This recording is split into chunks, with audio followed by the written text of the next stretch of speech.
மேற்கு தொடர்ச்சி மலைகளின் அடிவாரத்தில் அமைந்திருந்தது அந்த அழகிய கிராமம். அதன் பெயர் நிழல்பட்டி. பெயருக்கேற்றாற்போல அந்த கிராமத்தைச் சுற்றி எப்போதும் அடர்ந்த மரங்களும் மர்மமான அமைதியும் நிலவும். அந்த கிராமத்தில் ஒரு விசித்திரமான வழக்கம் இருந்தது.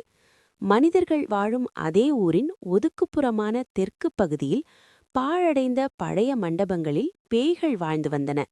ஆனால் இவை நாம் கதைகளில் கேட்கும் பயங்கரமான பேய்கள் அல்ல.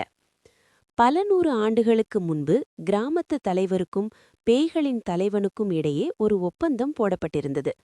அதன்படி பேய்கள் யாரையும் பயமுறுத்தக்கூடாது. பதிலுக்கு கிராம மக்கள் வாரம் ஒரு முறை ஊர் எல்லையில் இனிப்புகளையும் பழங்களையும் வைத்துவிட வேண்டும். இரவு 10 மணிக்கு மேல் மனிதர்கள் தெற்கு பகுதிக்கு செல்லக்கூடாது. காலங்கள் மாறின. ஊருக்கு புதியதாக வந்த இளைஞன் கதிர் இதையெல்லாம் மூடநம்பிக்கை என்று நினைத்தான். பேயாவது பிசாசாவது எல்லாம் பயம் காட்டும் வேலை என்று முழங்கினான். ஒரு அம்பாவாசை இரவு தன் தைரியத்தை நிரூபிக்க கதிர் அந்த தெற்கு பகுதி மண்டபத்திற்குள் நுழைந்தான். வணக்கம் நண்பர்களே, இந்த கதை உங்களுக்கு பிடிச்சிருந்தா லைக் பண்ணுங்க, ஷேர் பண்ணுங்க. மறக்காம நம்ம பாட்டி சொன்ன கதை சேனலுக்கு சப்ஸ்கிரைப் பண்ணுங்க. கையில் ஒரு டார்ச் லைட் மட்டும் இருந்தது. திடீரென்று பின்னால் ஒரு மெல்லிய சிரிப்பு சத்தம் கேட்டது. கதிர் திடுக்கிட்டு திரும்பினான். அங்கே ஒரு சிறுவன் அமர்ந்திருந்தான். அவன் உடல் லேசாக காற்றில் மிதப்பது போல இருந்தது.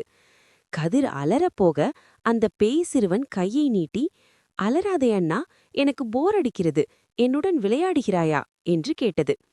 கதிர் திகைத்து போனான். அந்த சிறுவன் பெயர் முத்து. அவன் 100 ஆண்டுகளுக்கு முன்பு அந்த ஊரில் வாழ்ந்தவன். முத்துவைத் தொடர்ந்து அங்கிருந்த மற்ற பேய்களும் மெதுவாக வெளிப்பட்டன.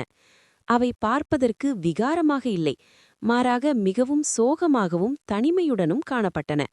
அவை கதிரிடம் பேசத் தொடங்கின. "நாங்கள் யாரையும் கொல்ல விரும்புவதில்லை.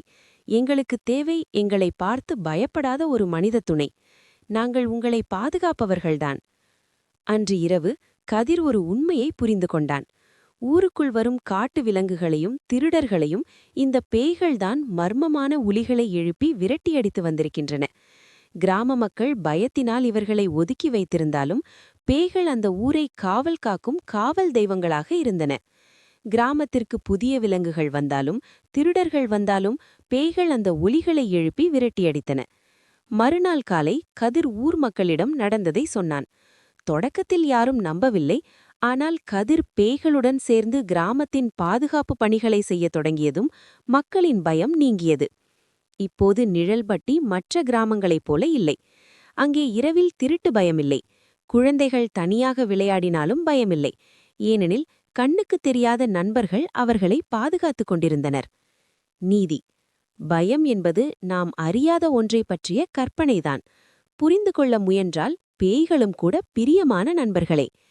ஓகே ஃப்ரெண்ட்ஸ், அடுத்த கதையில் மீண்டும் சந்திக்கிறேன். நன்றி, வணக்கம்.